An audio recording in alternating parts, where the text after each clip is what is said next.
Fiend, and this is part 1 of the tutorial.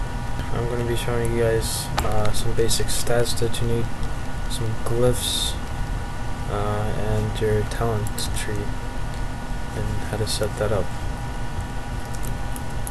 Part 1 of the tutorial is going to be just basic stuff, and then part 2 will show you how to use all this stuff in real-time PvP. So here's my spec for Frost. You can actually just copy all of these, and you'll notice that Permafrost only has 2 out of 3 because there's not much difference between 2 and 3. That isn't actually going to do anything in actual PvP because their movement speed won't really be doing much. So just copy the Frost, and there's several ways that you can set up your other stats. You can do it this way with 2 improved counterspell, 3 Netherwind presence, 2 improved blink, Burning Soul. The other option, and remember that all these options are actually viable, but it's up to your preference. Some may think it's better than the other. Personally, I like this one the most, and most people would say that this one is the worst out of the 3. But that's how I like it. You can do this: improved counterspell, invocation, Netherwind presence, improved blink, and you'll have like pretty much 1 point left for Burning Soul. And the third way is improved counterspell, and then you go into fire and you do 3 Burning Souls, 2 improved fire blasts, 1 blazing speed, and 2 impacts. That's it for your talents. For your glyphs, you get Glyph of Frost Firebolt, Glyph of Frostbolt, Glyph of Ice Lines, Glyph of Ice Barrier, Glyph of Evocation, Glyph of Frost Summer, and Slowfall. The rest doesn't matter.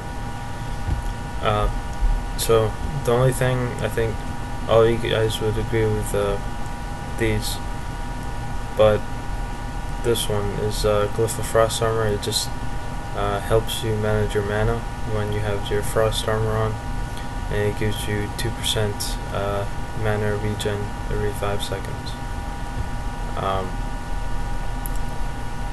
So I mean, that's good for people who run out of mana quickly while using Frost Armor, in other words doing aura fighting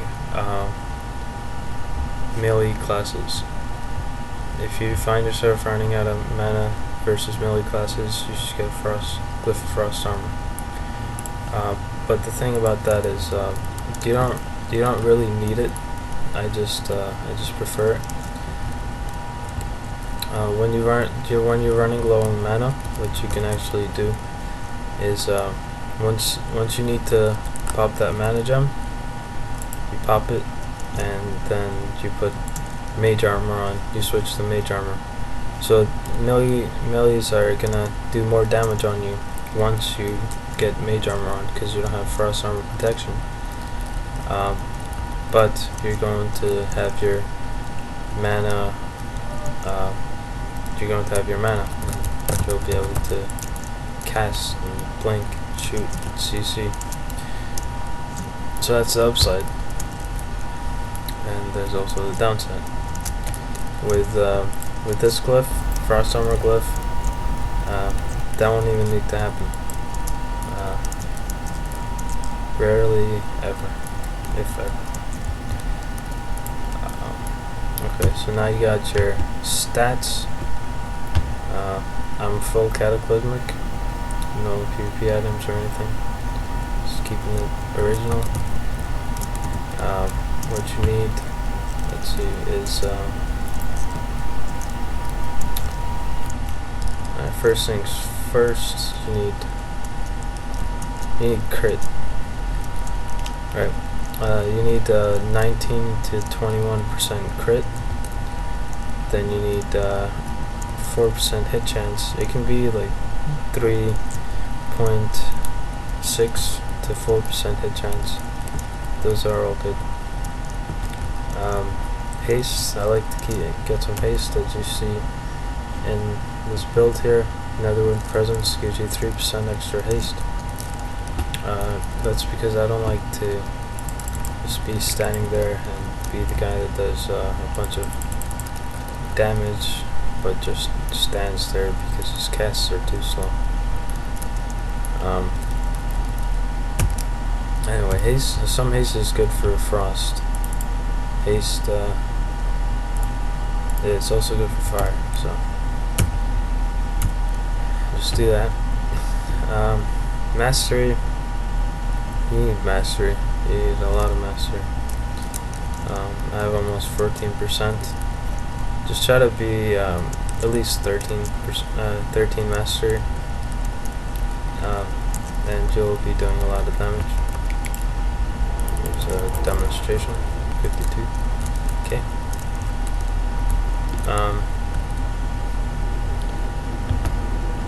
And resilience at least 4k, or whatever. Then you got your spell penetration. Where's that? Spell penetration. You need I'd say you need 200 spell penetration. Some people get like 400 penetration.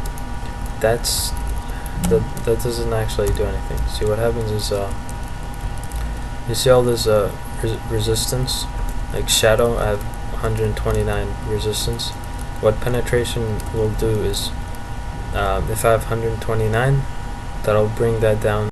Okay, let's say I have 198. What that'll only do is bring that 129 to 0. It's not gonna negate that extra 70 to.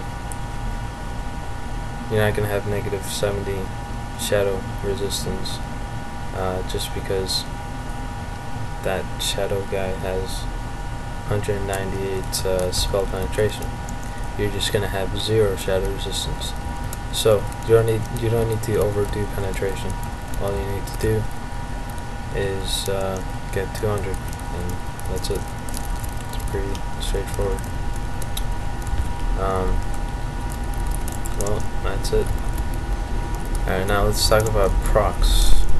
Some things give you procs, such as your minion pet freeze. Your pet freeze gives you 2 procs. In case you don't know what procs are, procs allow you to crit and it lights up, right? So you get 1 proc, 2 proc, and then it vanishes. So what you want to make sure you do is you manage your procs. So let's say you do a pet freeze and you want to deep freeze eventually, because you never want to deep freeze right away. So what you want to do is cast, and you can't, and then you can't ice lance, because that won't allow you to deep freeze, because pet freeze gives you 2 procs, so you can only cast 2 spells that are procced, and then your procs vanish. So deep freeze was one of the procs. So if you want to deep freeze on the 2nd proc, and you'll be able to deep freeze. Another thing that gives you procs is Frostfire Orb. It gives you random procs. On the dummies, it doesn't do much. You don't get much procs from it. So yeah, but when you're doing PvP, you actually get some procs. About 2 or 3 usually. And then let's talk about your shields. You have Ice Barrier, Mana Shield, and then Mage Ward. A lot of people, well, you guys probably know what Ice Barrier and Mana Shield is. Then you got Mage Ward. Mage Ward is fire, frost, and arcane damage resistance. So it works like a Mana Shield and Ice Barrier, except you can't really see it. But as it says in the description here, you get 975 fire, frost, and arcane damage resistance. So you want to use that versus mages and locks, Destro locks, for their fire damage, because it gives you fire resistance. So yeah, make sure you use that for mages and locks, because that's important. Then counterspell. Make sure, well, it's not an always definite thing, but usually you want to counterspell when the person is casting. When the person is casting, well, when the person is not casting, you only silence them for 4 seconds with improved counterspell. You should always have improved counterspell. And if you silence them while casting, that's going to be 7 seconds of silence for them, and in that 7 seconds you can do a lot of damage.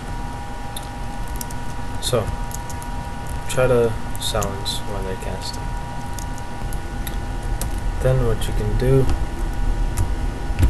with your other stuff is you can use remove curse. What remove curse does is an arena for your partner and versus locks. So when a shaman hexes your partner, you can use remove curse on your partner and it will unhex your partner. Versus locks, they put curses on you. The curse will be purple up here on your debuffs, and all the curses have purple edges. And from what I've seen, they only have 1 curse. So make sure you remove that curse whenever you get that curse from the lock. What else? What else do you need? Make sure you keep your shields up all the time, by the way. That kind of wraps it up for part 1. And part 2 is already up. It's been up before part 1 because it's actually got deleted before. So anyway, watch it. It's not a bunch of words. It's pretty fun to watch. It's subtitled because it's just faster to write in seconds to tell you exactly what happened and what you should do, and it's real time, so that's good. So anyway, like before you fight anyone, you should just have that video up in the background and then look at it before you should look at it before you fight anyone until you get it down, and then you cannot use the video anymore, and then you can be a pro, and then you can kill a bunch of people, and then you can get 2.2k, and then once you get 2.2k you can be Gladiator, and then you can be Swifty, and you can be Cartoons, and then you can be Kobrak, and then you can be a pro, and then you can be best mage world. Burn it down.